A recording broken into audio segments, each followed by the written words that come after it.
एक ऐसा लेखक आपके सामने खड़ा है जिसने ना अपनी कलम टेढ़ी की, ना अपनी नींव तोड़ी, ना ही रीढ़ टेढ़ी की। ऐसे कवि के लिए जोरदार तालियां बजाइए। और मैं बता रहा हूं कि जीवन भर का हो न हो, इस साल का सबसे सुखद मोमेंट आपकी आंखों के सामने होगा, यह मेरा वादा है। एक बार तालियां बजाइए निरुत्तम।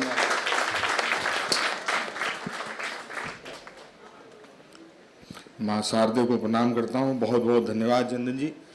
देखिए, आप लोग प्रबंधन संस्थान के छात्र हैं, तो मुझे लगा कि हम लोग पहली बार आए हैं, पहले ही दिन अगर आप लोग का टाइम मैनेजमेंट ध्वस्त कर दें। हम लोग 1 घंटे का हमें स्लॉट मिला था, इससे ज़्यादा की सजा की गुंजाइश नहीं थी जितनी उम्र आपकी है। सबसे अच्छी बात यह है, मैं प्रबंधन संस्थान में जाता हूं तो मैं सबसे पहले उसके मुखिया को देखता हूं कि वो देखने में कितना खूबसूरत है। तो मैं पहली बार जब आपके प्रबंधन संस्थान में आया, जब रोहित सर को देखा तो मुझे लगा कि हाँ, संस्थान का सौंदर्य ऐसा ही होना चाहिए।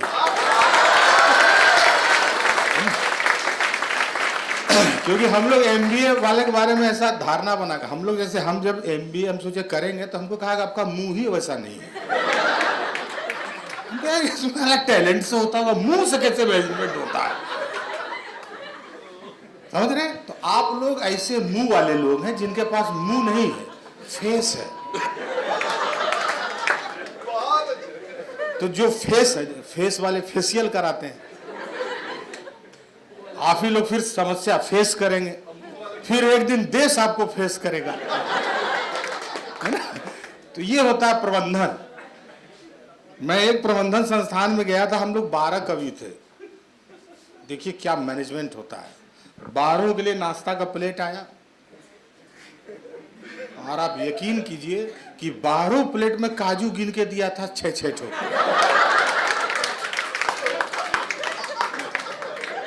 मैंने अलग से मैनेजमेंट संस्थान के मुखिया को माला पहनाया कि क्या ट्रेनिंग है ना? तो आप मैनेजमेंट के विद्यार्थी हैं, खूबसूरत छात्र हैं, ऊर्जा तो उससे भी ज्यादा है। प्रेम का बात पर आप लोग ऐसे उछल रहे हैं जैसे डोसा वाला तावा पर पानी मार कैसे छनकता है, छन्न से उछल रहे हैं आप लोग, है ना? जहां मास्टर इतना बिगड़ा हुआ आ जाए कि एक झलक देखा और प्यार हुआ, जहां पत्रकार ऐसा आ जाए कि कोच और क्रोंची के आह से दर्द से प्रेम होता है, आप समझ लीजिए कि वहां छात्र के मन में, छात्राओं के मन में क्या चल रहा होगा। ये लोग दोनों प्रेम पर आपको सुनाएंगे, मैं नहीं सुनाऊंगा। क्यों नहीं सुनाऊंगा? क्योंकि मैंने लव मैरिज किया है।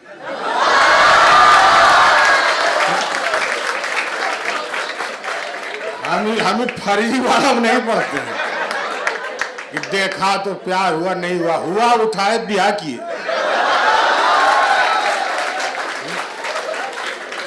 और आपको मजे की बात मैं ये बताऊं, मैंने किससे शादी किया? पुलिस वाली से। मेरी पत्नी एसीपी है। ये बात मैं आपको क्यों बता रहा हूं?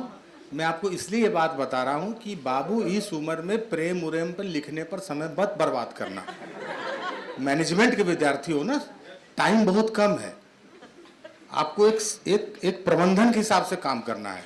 तो करना क्या है कि प्रेम कर लेना है जितना टाइम मिले, लिखने फिखने में नहीं फंसना। वो लोग करेंगे ना, एक बार हुआ, 4 बार हुआ, ये सब करेंगे अपना। आप लोगों को क्या करना? आप लोगों को प्रेम करना है, लिखना नहीं है। फालतू का डायरी बर्बाद नहीं करना है, लिखना हमेशा है। आप प्रबंधन के विद्यार्थी हैं तो इसलिए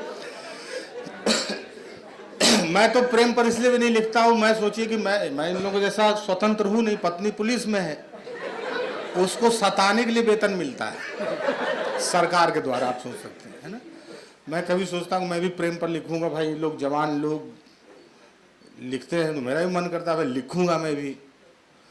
तो मैं सोचता हूँ रात को 12 बजे खाना खाते वक्त कुछ प्रेम पर लिखूं। उधर से आएगी ऑफिस से, पिस्टल रख देगी प्लेट के बाद। अब सर, रोहित सर, जो मैं आलू पराठा खा रहा होता हूँ ना, वो बारूद पराठा लगने लगता है, इसका मुंह देखो।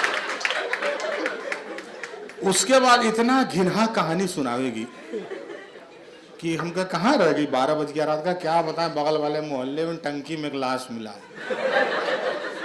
एकदम छत विछत अवस्था में, एकदम स्थिति खराब, पता नहीं कितना गुस्सा मारा है उसको। हम कौन थका, पता उता लगाए, पता चला कि कोई कवि था। हम तो कहा यार सबसे ज्यादा तो चौंक गए हम पोस्टमार्टम रिपोर्ट देख के। कहा क्या? बोला लगता है कोई संचालक था कवि सम्मेलन का, 4 पंक्ति गले में अटका मिला है, डिलीवर नहीं कर पाया।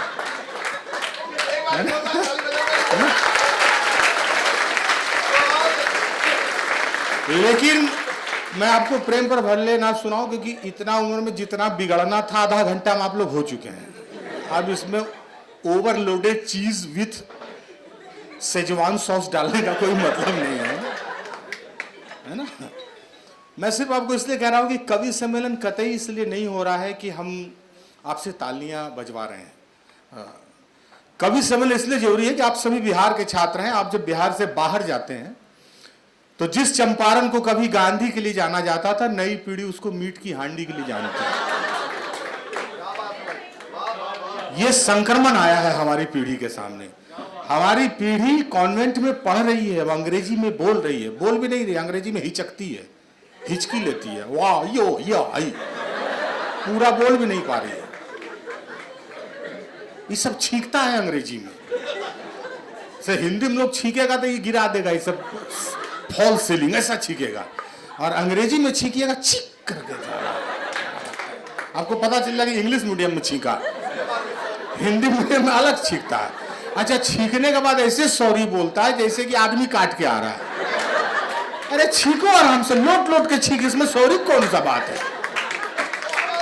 अब हाफी लेने में लोग सॉरी बोलेगा, सांस लेने में सॉरी बोलेगा, किस तरह का मैनर्स है। तो देखिए हम कितना नकली मैनर्स लेके मूव कर रहे हैं, आगे बढ़े जा रहे हैं, कितना नकली चीज लेके। यही पीढ़ी से जब हम 25 साल बाद पूछेंगे कि आर्यभट्ट कौन था, तो ये लोग बताएंगे आलिया भट्ट के खानदान से, है ना। और आलिया भट्ट ने फीता काट के आर्यभट्ट यूनिवर्सिटी का उद्घाटन किया था पटना में। ये लोग बताएंगे। इसलिए मैं कहता हूं कि कविता और साहित्य जरूरी है उस पीढ़ी के लिए, जिस पीढ़ी को अभी रेणु की बात कर रहे थे, महिला आंचल, रेणु को लोग रानू मंडल ना समझ लें, इसके लिए भी हिंदी साहित्य आप लोग जानिए। तो प्रबंधन के छात्रों के लिए क्यों, मैं एक बार मैं कहीं पढ़ रहा था, वो टी.एस. इलियट एक बहुत बड़े अंग्रेजी के कवि और लेखक हैं। इलियट ने एक बार न्यूटन से कहा कि न्यूटन, तुमने इंद्रधनुष की वैज्ञानिक व्याख्या करके कविता के सौंदर्य को खराब कर दिया। तुम्हें क्या जरूरत थी इंद्रधनुष की वैज्ञानिक व्याख्या करने की, ये रंग तो साहित्य को मिलना चाहिए। तो न्यूटन को इस बात के लिए इलियट ने कोसा कि विज्ञान भले विज्ञान है, लेकिन विज्ञान में प्राण जो भरने का काम करता है, जो रंग भरने का काम करता है, वो साहित्य करता है। साहित्य बहुत जरूरी चीज है ना। तो साहित्य इतनी जरूरी चीज। मैं एक गीत आपको सुनाता हूं, और मैं कौन सा गीत सुनाऊं मैं ये कंफ्यूज कर रहा हूं। उसमें 1-2 गीत मैं सुनाऊंगा आपको, 5-5 मिनट, 3-3 मिनट का। देखिए हम लोग का रेंज बहुत बड़ा। जैसे मेरा आखिरी कार्यक्रम इसके पहले जो हुआ था वो पशु मेला सोनपुर में हुआ था। आज हम कहाँ हैं? प्रबंधन संस्थान में। रेंज देखिए, सीधे मुर्रा भैंस जमुना परी बकरी को सुना के यहाँ आ गए। और आपको मजे की बात बताऊं कि वहां भी यही कविता हम लोग सुनाते हैं जो यहाँ सुना रहे हैं। हम लोग भी भूल जाते हैं कि भैंसिया को प्यार नहीं हुआ, यही सुनाते हैं। फिर एक झलक देखा, यही सुनाते हैं जो बोल रहे थे, यही ज्ञान का बात बोलते हैं। अब आपके सामने चैलेंज है कि हमको ये दिमाग में ना रहे कि बॉस सोनपुर में ज्यादा समझ आया था, यहाँ कम समझा पाया। तो रेंज देखिए हिंदी कविता का। मैं एक गीत आपको ना बचपन का सुनाता हूँ, और मैं इसलिए सुनाता हूँ मैं आपको बता सकूं कि कितनी जरूरी चीजें भी हो सकती हैं साहित्य में, ऐसे समय में जब हम अपना सब कुछ गूगल से डाउनलोड कर रहे हैं। आजकल बच्चा पैदा नहीं हो रहा है, सब्सक्राइबर पैदा हो रहा है। घर में एक बच्चा हुआ, समझिए कि एक सब्सक्राइबर हो गया। बेल बटन दबाओ, घंटी बजाओ, लाइक करो, निकल लो। लगता संसार में यही 2 काम देके भगवान भेजा है, बेल बटन दबाओ, ये कराना। तो वहां से मैं एक गीत आपको सुनाता हूं।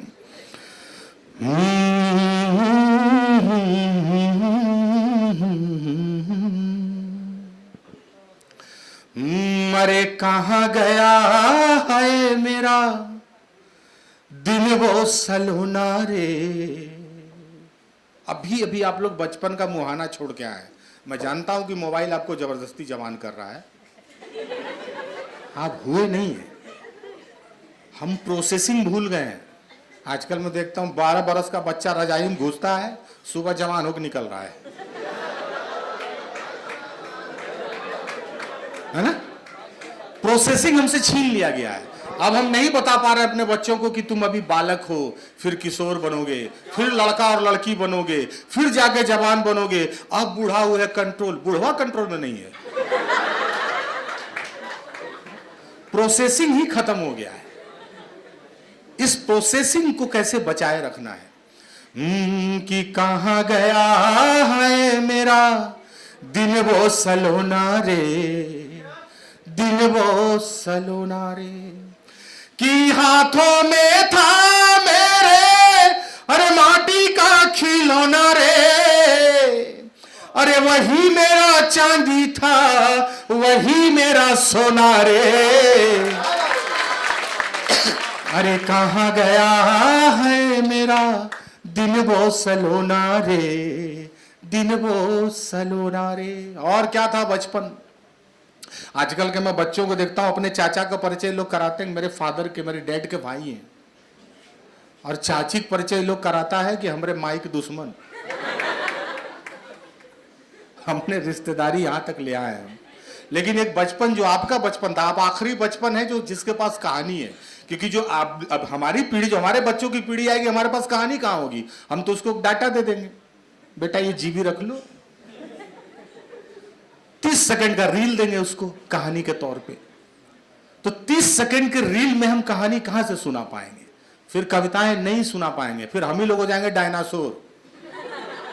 हम लोग किसी म्यूजियम में हड्डी टंगा रहेगा, देखने सब आएगा, अच्छा इन लोग कवि था नहीं, ये लोग कवि था, कपी से मिलता जुलता कुछ ऐसे भी सबका नहीं नहीं कवि था इन लोग। अच्छा इन लोग को भी 2 पैर 2 हाथ था नहीं, कैसा टंगा हुआ, बहुत सताया है लोगों को नहीं, सुना सुना के ऐसा लगेगा।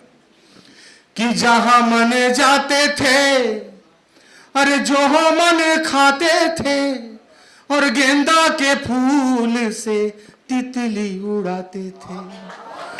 कि जहां मन जाते थे जो मन खाते थे, और गेंदा के फूल से तितली उड़ाते थे।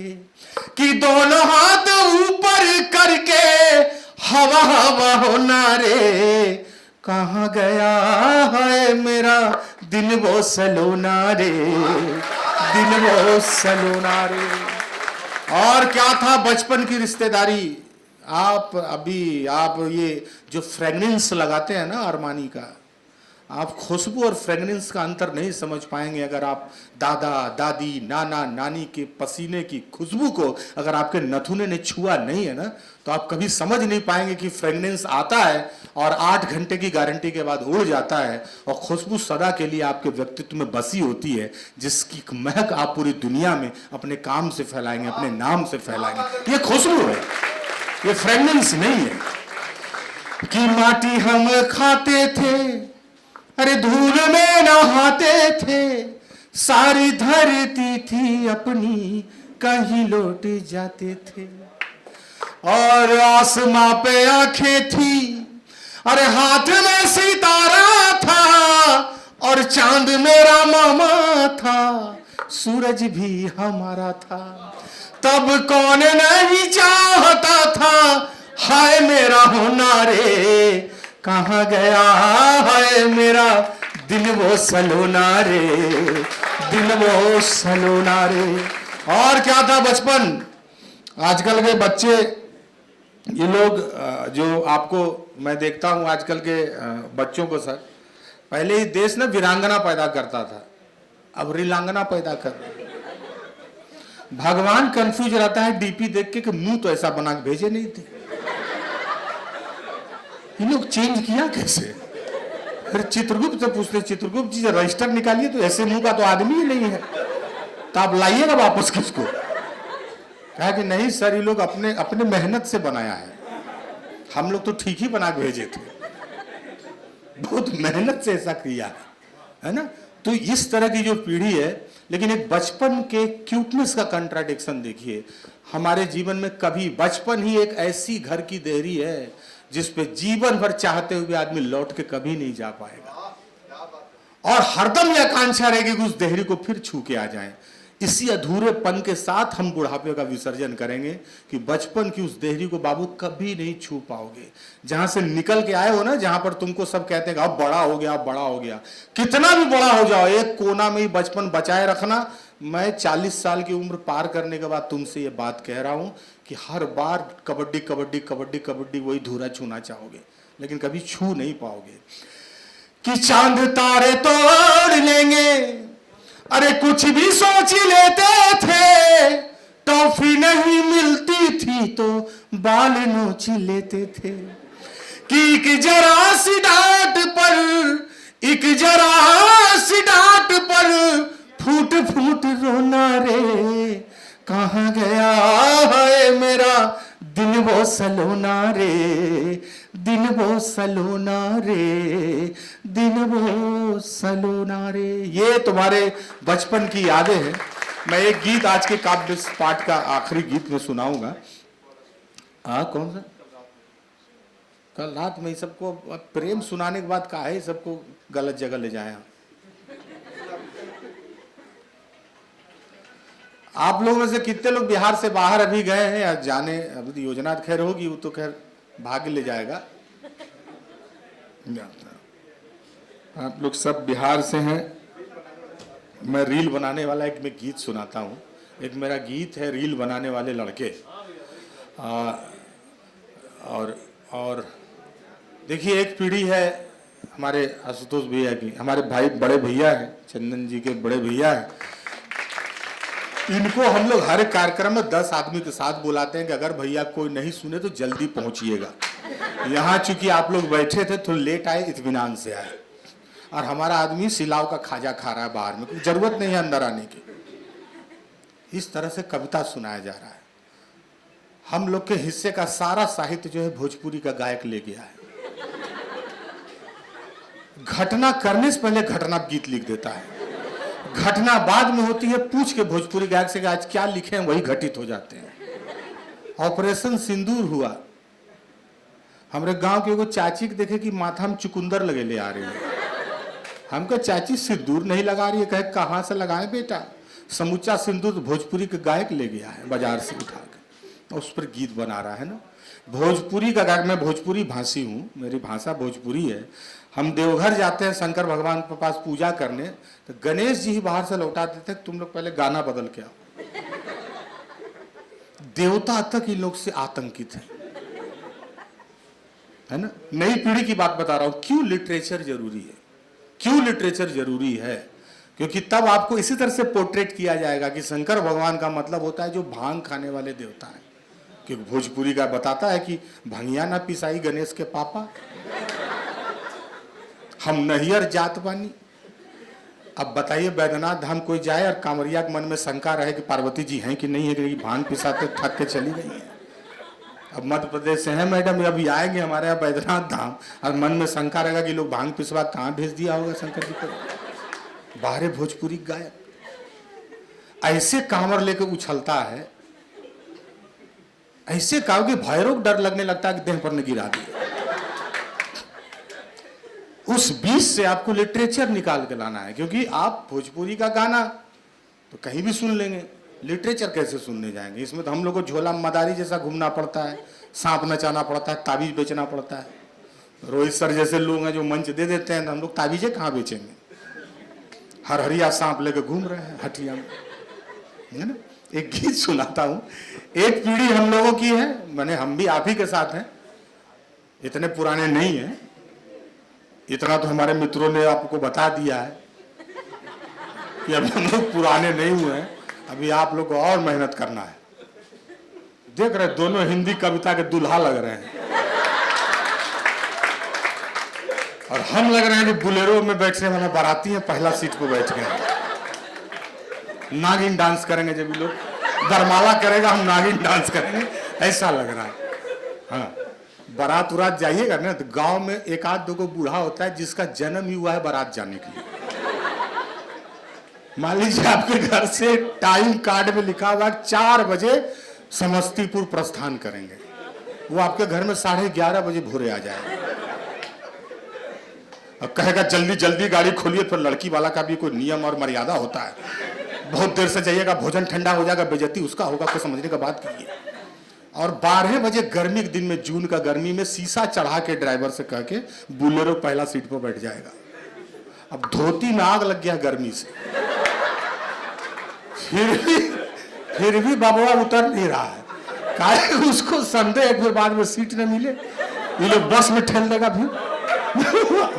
अब आगे सीट में बैठा है, ड्राइवर को कह रहा शीशा चढ़ा दो, काला शीशा चढ़ा अंदर पता नहीं चल रहा, चाचा यहीं बैठे हैं और गर्मी में तबे हुए हैं। बीड़ी निकालते हैं तो अपने आग धर लेता है, इतना गर्मी है। इसे बीड़ी निकालो, अंदर सारा इतना धुआं, पता चले कि नाभिकीय संलयन हो रहा है, गांव में बल्ब ही गर्मी से जल रहा है। और उसके बाद जब 4 बजेगा, जब बुलेरो का ड्राइवर तब बोलेगा चाचा आप उतर जाइए, या लड़का लोग बैठेगा। उसके बाद लड़का का बाप आता है कि बरमदेव बाबू आप उतर जाइए, आपको वहां सेट करते हैं बुजुर्गों के साथ। 12:30 बजे यहाँ पर बैठा हुआ है, यहाँ पर बुलेरो छप गया है सीट से। अब जहां जहां जा रहे चाचा पीछे बुलेरो लिखा हुआ है। भाई इतना देर तक गर्मी में सीट में बैठिएगा तो चमड़ा होता है ना, तो गल के ऊपर आ जाता है।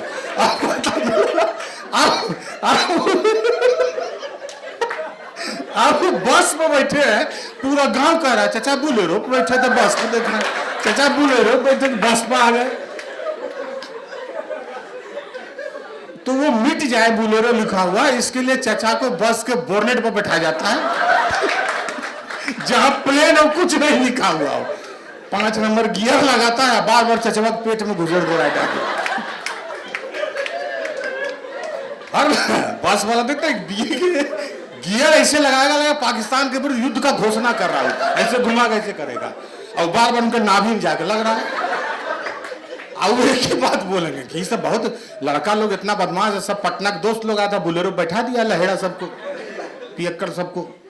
ये कोई तरीका है बताइए, इतना शाम को इतना, ये 8 बजे रात को बारात निकलने का है। उसके बाद जब लड़का का दोस्त लोग नागिन डांस द्वार पर करेगा, ये खैनी लगा के खाली लड़का के बाप को सनकाएगा, कैसे तो पते नहीं थे, तो मताली करने से ऐसा तरीका होता है, कोई संस्कार है। तब तुम दोस्त सब भी ऐसा होता, आइए चाचा नागिन डांस करेंगे। अब नागिन डांस करने पीछे सब बुलेरो, चाचा बुलेरो,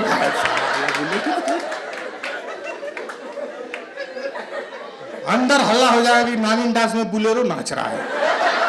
महिला लोग हमारे साड़ी में नहीं देख रहे हैं, बुलेरो नाचे, देख रहे बुढ़वा नाच रहा है, बुलेरो नहीं। इस तरह के कुछ लोग होते हैं ना। ये लोग कौन है? ये लोग सेवाग्राम वाले हैं, आप तो इंस्टाग्राम वाले हैं। ये लोग सेवाग्राम वाले हैं, लेकिन इन लोगों को आप कमतर मत समझिएगा। यही लोग रात को 12:30 बजे ओप्पो मोबाइल निकालता है, जब देख लेता है सारा लोग घर का सो गया है, उसके बाद फेसबुक पर ये लोग हरा बत्ती जलावेगा और देश की प्रख्यात कवित्री की जाएगा पोस्ट के नीचे। अब बाबा से लोटा नहीं उठ रहा है, लोटा खेत ले जाने के लिए पोता को भाड़ा पर रखें, फेंटा पिले वो लोटा ले चल, लेकिन गुलाब का लगाए हुए डीपी, और वो भी सिंगल नहीं, जोड़ा गुलाब। हाँ, आरतिया को उठेगा। आप कवित्री के जाके पोस्ट के नीचे लिखते हैं यही लोग, आपकी कविता सुनी, उधर से कवित्री लिखी, अभी तो लिखे हैं, नीचे लगा सॉरी मैं नींद में था, अब उठ गया हूं। उसके बाद लिखेगा आपकी कविता पढ़ी, मन करता है कलम को चूम लूं,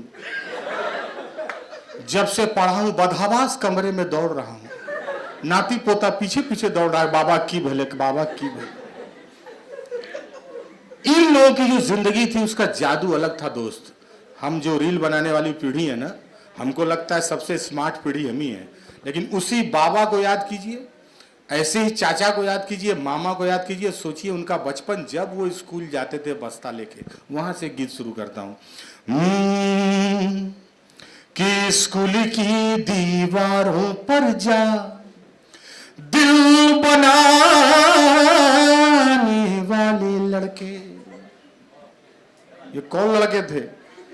यूकेलिप्टस का पेड़ ही सरकार इसलिए लगाती थी कि दिल बना सकिए। कहां बनाइएगा? गर्मी में दिल बनाए, जाड़ा में ताप गए काट के। यूकेलिप्टस करे क्या? अपना ही दिल जला रहे हैं, है ना?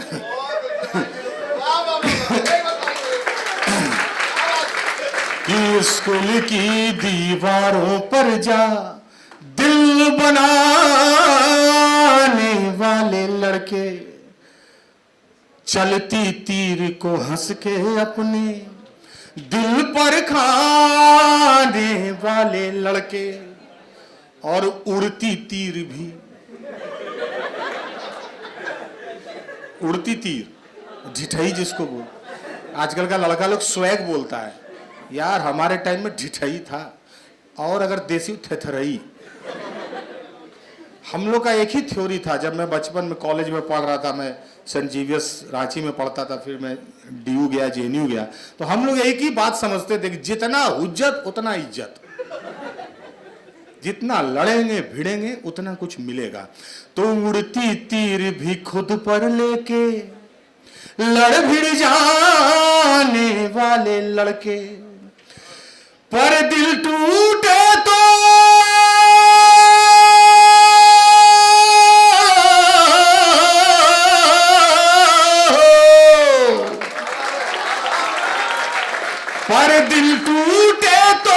बिस्तर पर ही, अरे झील बनाने वाले लड़के, कि दिल टूटे तो बिस्तर पर ही झील बनाने वाले लड़के। उस दौर का जादू क्या जाने ये रील बनाने वाले लड़के। वो जादूगरी, वो कारीगरी, है ना? क्या जाने रील बनाने वाले लड़के। क्या था वो दौर कि बासी किताब पर ताजी अखबार, सॉरी कि ताजी किताब पर बासी अखबार की जिल्द चाहने वाले लड़के। रे ताजी किताब पर बासी अखबार की जिल्द चढ़ाने वाले लड़के, और खा के समोसा सीनियर के सिर बिल टिकाने वाले लड़के। और क्या था? ये लड़के जो आप देखते हैं कि बोरिंग रोड में निकलिएगा आप लोग ये सोच के, है ना, कि जाते हैं आज को बढ़िया सेंट खरीद के आएंगे। 1 घंटा के बाद लगेगा एसएससी भी देना है, रेलवे भी देना है, लूसेंट खरीद के चले आते हैं उसी पैसे से, है ना। तो ये जो लड़के का संघर्ष है कि मेहनत के पथ पर मिलो, अरे साइकिल चलाने वाले लड़के, और संघर्षों की आग में तप तकदीर बनाने वाले लड़के। उस दौर का जादू क्या जाने रील बनाने वाले लड़के। और वो दौर क्या था कि एक शेर रट खुद को गालिब मीर बताने वाले लड़के, और बिन चावल बिन दूध बातों की खीर बनाने वाले लड़के, और पुलिया पे बैठे रांझा बनके हीर न पाने वाले लड़के। लेकिन यही लड़के, जब आप ही जैसे लड़के जो अभी अल्हड़ बेपरवाह लड़के हैं, यही जब अपने अपने समय में जिम्मेदारियां संभाल लेंगे, जब आप लोग किसी कंपनी का सीईओ हो जाइएगा, फिर हमको प्रोग्राम के लिए बुलाइएगा पैसा देके, तो फिर हम कहेंगे कि जब हक में उठे तो कि जब हक में उठे तो कलमों को शमशीर बनाने वाले लड़के, उस दौर का जादू क्या जाने ये रील बनाने वाले लड़के, उस दौर का जादू क्या जाने ये रील बनाने वाले लड़के। बहुत बहुत धन्यवाद, आभार। एक बात विशेष मैं कहना चाहूंगा, मैं बहुत पटना में कई कार्यक्रमों में आऊं, मेरे लिए इक्का दुक्का मौका ये है जब इतनी संख्या में छात्राएं यहाँ पे मौजूद हैं। ये इस कार्यक्रम की बहुत बड़ी सफलता मानी जाती है, क्योंकि सामान्य तौर पे मैंने आपको कहा कि हिंदी के कवि सम्मेलनों का भी जो मंच है वो मैंने आपको कहा कि पशु मेले से शुरू होकर संस्थान तक आता है, तो आदत वही रहता है ना। तो कई बार कवि सम्मेलन हो रहा उसमें कवि आए, यही बहुत दुर्लभ बात है। कवि सम्मेलन में कवि नहीं आता है, कवि के नाम पर कोई आता है ना। अभी आपने गीत सुने, अभी मुक्तक सुने, गीत सुने, इतना सुकंठ गीत आपने सुना, हमको भी आप सुनिए रहे हैं। ये बहुत बड़ी बात है कि यहाँ सच में कविता सुनाई जा रही है। मैं आपको सही बताता हूँ, अब यूट्यूब पर आप सर्च करो कवि सम्मेलन, दौड़ने लगोगे आप पानी उनी लेके कि बाप रे इसमें हो क्या रहा है। बताए तो एक तो अच्छी बात यह है कि हमने अभी तक आपको वीर रस की कोई कविता नहीं सुनाई, नहीं तो अभी आप लोग फ्रीडम फाइटर का पेंशनर हो जाते तुरंत। आपको लगता कि हम विश्व युद्ध में भाग लेके आ रहे हैं। ऐसा नस फुला फुला के 40 किलो का कवि इतना बड़ा बड़ा बात बोलता है कि उसको तुरंत अनार का रस ना दो तो वीर रस मर जाए। अभी आप लोग के दिमाग में घर द्वार का चिंता, करियर का चिंता चल रहा होगा, वो आपको अचानक रावलपिंडी भेज देगा कि पाकिस्तान से बदला लेना है। अब आप सोचेंगे यार 2 बज गया, बदला भी लेने पाकिस्तान जाना है, 3 बजे तक घर भी जाना है, करें क्या 1 घंटा में। उसके बाद वो आप लोगों को बोलेगा कि इतनी जोर से तालियां बजाएं कि लाहौर तक आवाज जाए। और कुछ लड़के इतने उत्साही होते हैं कि बजाने भी लगते हैं और पूछते बगल वाले में चल गए हो तो उतना दूर। मतलब वो मदारी का डमरू बजाता है, हम लोग जमूरा जैसा नाचते हैं। और इन्हीं सब कवि का खाली 1 घंटा पेमेंट रोक ले रोहित जी। वीर रस का कवि जो है इससे बैठ कर कि सर ये सब काम नहीं सर, वो तो खाली मंच पर ये सब नस उस फुलाते हैं सर, अगर नहीं दीजिएगा रोजी रोटी इसी से चलता है। हम लोग तो इस टेंशन में रहते हैं सर कि पाकिस्तान खत्म हो जाएगा तो हम लोग का क्या होगा।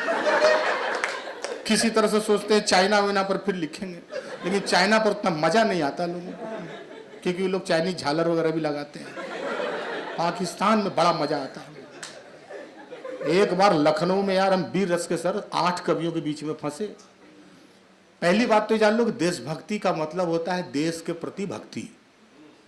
देशभक्ति का मतलब किसी और के प्रति घृणा, ये अलग चैप्टर है। नहीं, ये देशभक्ति नहीं।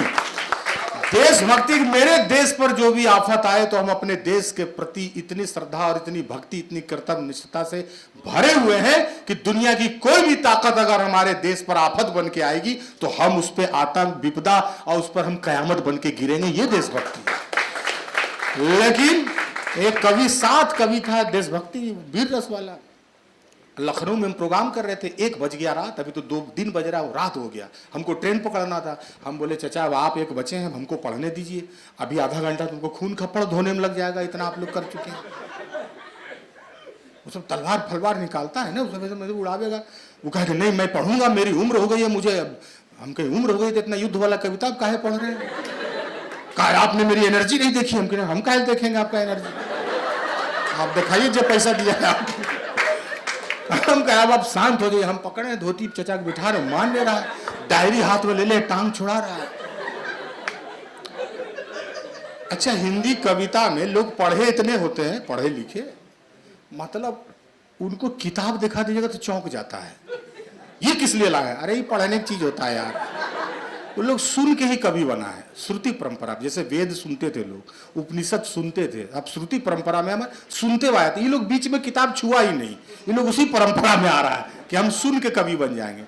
इन लोग के मुंह में जितना माइनस आएगा, जितना माइनस डिग्री आएगा, कहा जाएगा कि 377 डिग्री माइनस पर जो सैनिक हमारे खड़ा है सीमा पर, तब तक पीछे से कवि बोल देगा 742 माइनस डिग्री पर।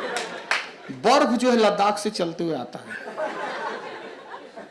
गेट पर पूछता है गार्ड से, कवि सम्मेलन यही चल रहा है? गार्ड कहता है आप कौन? हम लद्दाख से हैं, बर्फ है। कहाँ जाना है? कवि से मिलना है।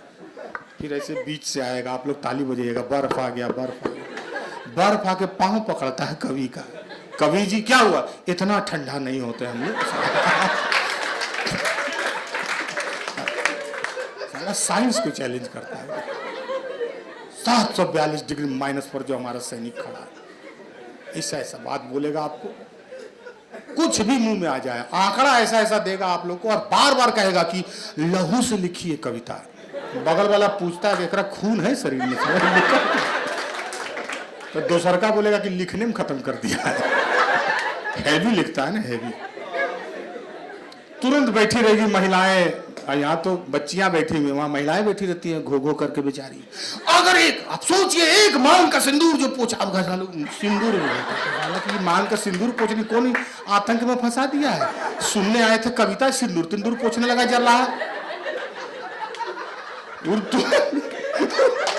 तुरंत अपने गोतनी से कहेगी चलिए दीदी, तक सिंदूर अंदूर पोछता है। ये कसाई आदमी कैसे कूदता है, सिंदूर देखता है। मांग का सिंदूर कहेगा, कल्पना कीजिए कि एक विधवा बैठी है और नई बियाह की सुहागन बैठी है। पता चला बल्लभपुर की बतहू बल्लभपुर से आई है। वो कहेगी, है सास को कहेगी, मम्मी जी कहाँ ले आई?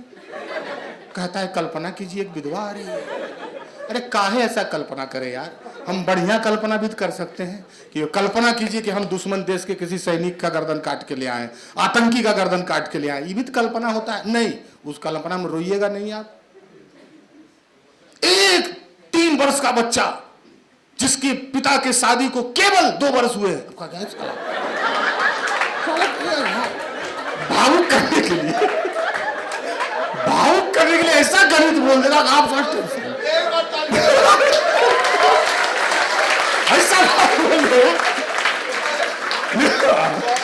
आपको भावुक करना। उसको एक 3 वर्ष का बच्चा जिसके माता पिता की शादी को केवल 2 वर्ष हुए थे, सोचिए कैसे बिलख रहा होगा।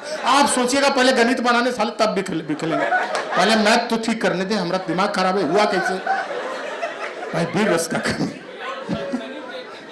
हाँ, क्योंकि जी न्यूज का सनसनी का वो डायरेक्टर रहा है, बाद में कवि बन गया। ये बच्चा तो आधा तो है मदारी, आधा है जमूरा, आधा कवि। जैसे आप लोग कभी हटिया में बानर नचाते देखे? तो बिहार कहें तो यही देखिएगा। कहाँ हम लोग को वानखेड़े स्टेडियम है हम लोग के पास। हम जब इंटरव्यू दे रहे थे एक बार झारखंड में, मैं उनसे पूछा था हॉबी क्या है, तो मैंने कहा था मदारी का खेल देखना। मुझे मेरे सर ने कहा था तुम हॉबी से क्वेश्चन पूछेगा? हम कहे सर यही हॉबी बोलेंगे, देखते हैं क्या पूछता है। हमसे पूछा कि क्या आप हॉबी मदारी का खेली कैसे, तो हम शुरू किए, ये है हमारा धर्मेंद्र, ये है जितेंद्र।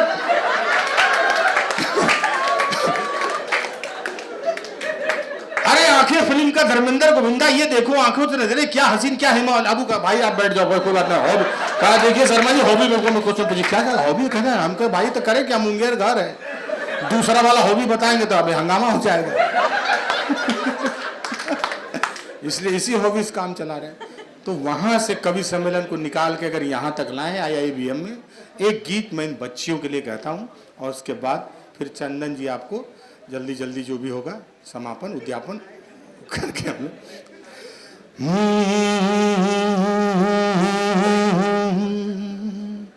कि लड़ो लड़कियों बढ़ो लड़कियों, कि लड़ो लड़कियों बढ़ो लड़कियों, पर्वत की पेट पे करके गुदगुदी, पर्वत की पेट पे करके गुदगुदी, अरे सातों आसमां चढ़ो लड़कियों, लड़ो लड़कियों पढ़ो लड़कियों। ये बात मैं इसलिए कह रहा हूँ, ये बात मैं कविता के लिए नहीं कह रहा हूँ, ये बात मैं इसलिए कह रहा हूँ कि मेरी पत्नी मध्य प्रदेश में शहडोल रीवा एक जगह है जहाँ पे आप देखते हैं कि हंस, वो जंगल जो कौन सा हंसदेव का जंगल का पूरा वो रेंज का इलाका है, जिसके बारे में भी कहा जाता है जंगल काटा जा रहा है क्योंकि कंपनियां वहां आ रही हैं। तो हंसदेव के जंगल के किनारे के गांव से रहने वाली थी और उसका सपना था कि वो वर्दी अपने ये पे डालेगी। और मैट्रिक इंटर बीए तक उसकी पढ़ाई वो क्या बोलते हैं कॉरस्पॉन्डेंस ऐसे करके हुई। और उसके बाद वो अपने जिद से निकली। पहले उसने दरोगा का परीक्षा पास किया, तब पास किया जब उसके रीढ़ में प्रॉब्लम थी, आज तक प्रॉब्लम है। दौड़ के उसने परीक्षा पास किया, लिख के किया, और बाद में वो फिर मध्य प्रदेश पीसीएस उसने किया और उसकी टॉपर बनी उसी गांव से निकल के। तब मुझे लगा कि आपकी जिज्ञासा, आज वो एसीपी है। तो मैं बात आपसे इसलिए कह रहा हूं कि कविता केवल शब्दों की जादूगिरी नहीं है, वो किसी यथार्थ की जमीन से निकला हुआ वो रेशा है जिससे हम आपके लिए भविष्य का एक चित्र बुन रहे हैं और तब आपको दिखा रहे हैं कि बनवांगन की तुलसी रहना, पर नए समय में बरगद बनना। बरगद क्यों बनना? कि घर की जिम्मेदारियां तुम्हारे भी शाखाओं में झूला डाल सके। कि बनवांगन की तुलसी रहना, पर नए समय में बरगद बनना। स्वेटर नहीं अब सपने बुनना, पड़े जरूरत सरहद चलना। जोर जुलुम पे कड़क कड़क के, अरे जोर जुलुम पे कड़क कड़क के, धड़क धड़क के गिरो लड़कियों, लड़ो लड़कियों, पढ़ो लड़कियों, लड़ो लड़कियों, बढ़ो लड़कियों। बहुत बहुत धन्यवाद, जिंदाबाद, बहुत बहुत आभार।